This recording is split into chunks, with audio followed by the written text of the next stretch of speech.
Gervais, comment est-ce que votre entreprise se distingue parmi d'autres manufacturiers de vélos? Bien, écoutez, à partir de 2000, moi et mon frère, on a comme voulu exporter et puis on a créé la compagnie Argon 18. Et on savait dès le début qu'on voulait être une compagnie qui vend partout dans le monde. Alors, la mondialisation arrivait, puis c'était une opportunité pour nous. Et puis, il fallait créer des produits innovateurs. On est une petite compagnie, donc des produits spécialisés. Puis on s'est démarqué dès le début par des innovations. Après ça, on a développé des brevets, tout ça. Et puis, l'exportation, ça se fait par du monde, même si on est petit. Je pense qu'il faut faire chaque étape.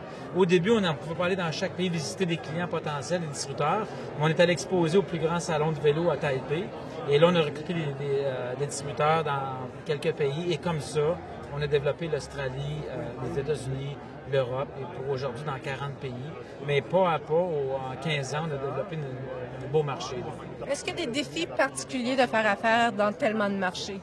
Oui, parce que je parlais à quelqu'un qui est en affaires, puis qui a à peu près le même chiffre d'affaires que moi, mais l'entreprise dessert juste le Québec. Fait que lui, je lui disais à la blague que lui il était en vacances, parce que s'il y a un problème avec un client à Québec, bien, il prend le tour, il va à Québec.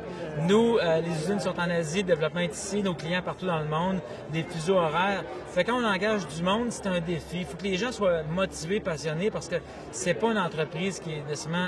c'est complexe. Mais ça se fait et par le succès qu'on a eu, on a attiré tout le temps de meilleurs employés. Et puis, on a développé un produit, une entreprise passionnante, puis qui a du succès. Bien, c'est comme ça qu'on réussit, je pense, à grandir. Puis, malgré la complexité, on trouve tout le temps des solutions, puis on améliore à chaque année nos processus.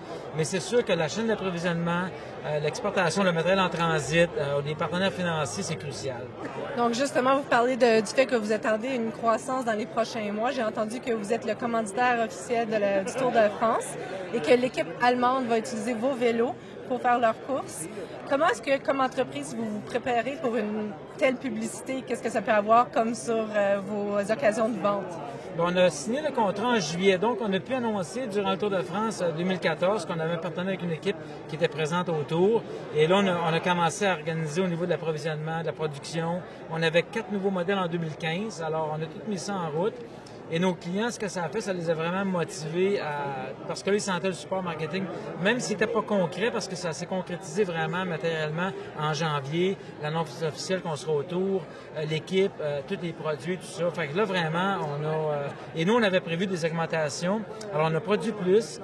Et nos clients ont embarqué. Fait que là, on est en croissance. Là, on prévoit minimum 20 à 30 % ce qui est beaucoup. Pour une entreprise complexe comme nous autres, parce qu'on sait que le temps de production est environ 3 à 4 mois pour les produits. Mais on a préparé tout l'approvisionnement. Et puis là, il y a des modèles même qu'on ne fournit pas. Alors déjà, on a des produits 2016 qui sont en production.